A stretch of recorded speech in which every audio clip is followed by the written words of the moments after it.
The U.S. incarcerates more people than any other country in the entire world. 2.2 million people are locked in cages, 4.7 million under supervision, and around 70 million Americans have some form of legal system involvement. 500,000 of those that are locked in cages will be coming home each year, around 29% of the prison population. From prison cells to PhD is not about helping someone pursue a PhD or a doctorate degree or a professional degree. Prison to Professionals is about helping individuals pursue their innate excellence, helping them tap into and reach their full potential via higher educational attainment, be that vocational school to professional school and beyond. Hi, my name is Dante Small. I'm a P2P scholar, also the first Goucher College Prison Education Partnership graduate. Prison to Professionals to me means believing what the broader society believes is impossible, and that is change. Doing the work and understanding what it actually takes to get somebody from one mindset to a professional mindset. And that comes with mentorship. That comes with community, that comes with love. I often describe myself as a poem, a product of my environment. However, I would say through education, I understand what kind of product I can be with the education. I'm Michael Robinson. My affiliation is that when I got out, I was looking for a way to move up, and P2P was perfect. Came across the radio, said Prisons to Professionals. And from there, I hunted down Stanley Andreas. Prison to Professionals means to me a second chance and a door opening to a higher perspective, just getting out of your old life into a professional life. My name is Ruth. I started with P2P as a tutor. I've now moved into the SAT GRE facilitator role. I'm currently a master's student at Hopkins studying biostatistics, so math is my strong suit, and that's where I use my skills to help our scholars. P2P has not only expanded my own perspective by working with a variety of scholars with different backgrounds, but it also allows me to pay forward the mentorship, the support, and the education that I have been lucky enough to benefit from in my life. Hi, my name is Halima Adekoya. I am from Baltimore, Maryland. I am the program coordinator, one of the program coordinators for Prisons to Professionals. Prisons to Professionals creating a butterfly effect. It is breaking the cycle of generational castaways. It is changing the status quo around those that eventually end up back in the criminal justice system. And it is eventually giving formerly incarcerated people education to be an amazing member in society, positively impacting our future generation. The organizational name is a metaphor for going from a place of desolate despair to a place of prosperity, self-value, and self-worth. We invest in potential. We provide a blanket of support in the form of resources, tools, and social capital to help individuals move towards their full potential. Hi, my name is Celia Litevsky, and I'm a P2P tutor. I'm a graduate student at Johns Hopkins University in the Department of Cognitive Science. My student Michael is one of the brightest, kindest, most empathic people that I've ever met, and he's a registered nurse.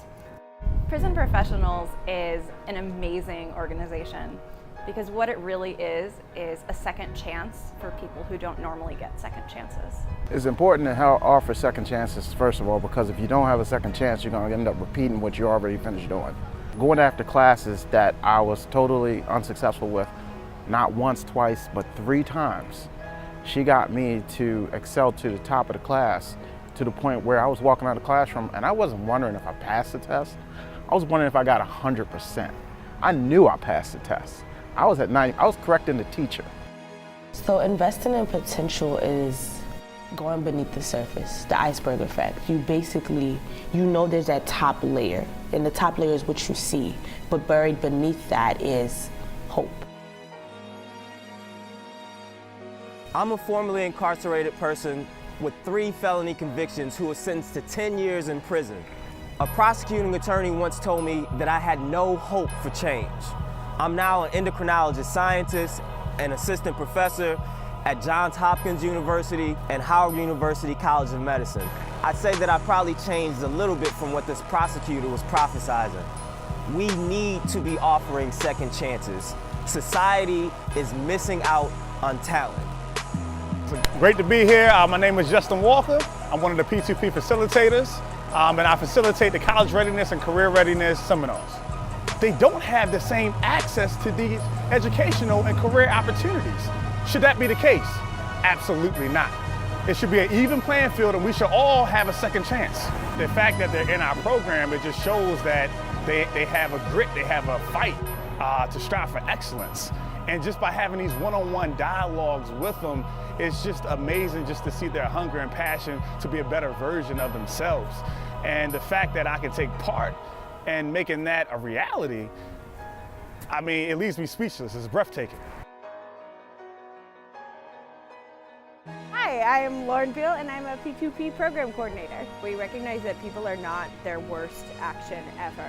Our past does not define our future at all. We are all constantly growing as humans in both our understanding of the world around us as well as our ability to have empathy for people who are different from us. Talent is distributed uniformly, but opportunity is not. So offering second chances helps to remedy some of that inequality. The first scholar I worked with, Pat, is the epitome of what second chances can bring. He is brilliant. He is a 4.0 student studying chemical engineering at Youngstown State. He has a better perspective to where this education can lead him. Patrick has super high aspirations. It's really impressive. He's definitely thinking about graduate education, master's, maybe a PhD. Hi, my name is Bobby from New Jersey. I'm working with Dr. Andres at the Howard University School of Medicine in his research lab. It's important, I feel, that we offer second chances for the very simple reason that if we don't, we're just shortchanging humanity as a race in terms of evolving and reaching our full potential. Sitting in my prison cell after just being sentenced to 10 years as a career criminal, I felt hopeless. Sitting in my cell, I felt that there was nothing left for me. My name's Christina and I'm the president of Jail Tutorial Project at Johns Hopkins. I don't think anybody's one action should really ever define them as something that goes throughout their whole life. So we're not really achieving for you. You had that potential from the beginning, we're just giving you the tools. Education over incarceration means what we're not doing right now. If you were being able to get an education while you were serving time, then it could really change the meaning of that and it could make a positive impact on society. The importance of education as a second chance opportunity is that it opens doors. It's as simple as that. It opens doors. It's not about the degrees, it's not about the accolades, it's not about the status, it's not about, getting recognition. It's about opening doors and thinking outside the box and figuring out what your passion and interest is and following that and being able to fulfill that and self-actualize and through that lift others up in the same role. My name is Stephen Barber. I work at Johns Hopkins University in the Office of Undergraduate Admissions.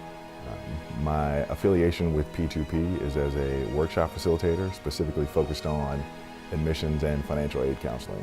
Education really is the key that leads to life outcomes across the spectrum, lifetime earnings, health and wellness, your involvement from the standpoint of you being a member of a community and an engaged citizen. So, we've tried it one way, and I think it's probably best that we start trying it a different way. And I think that different way is really investing in education.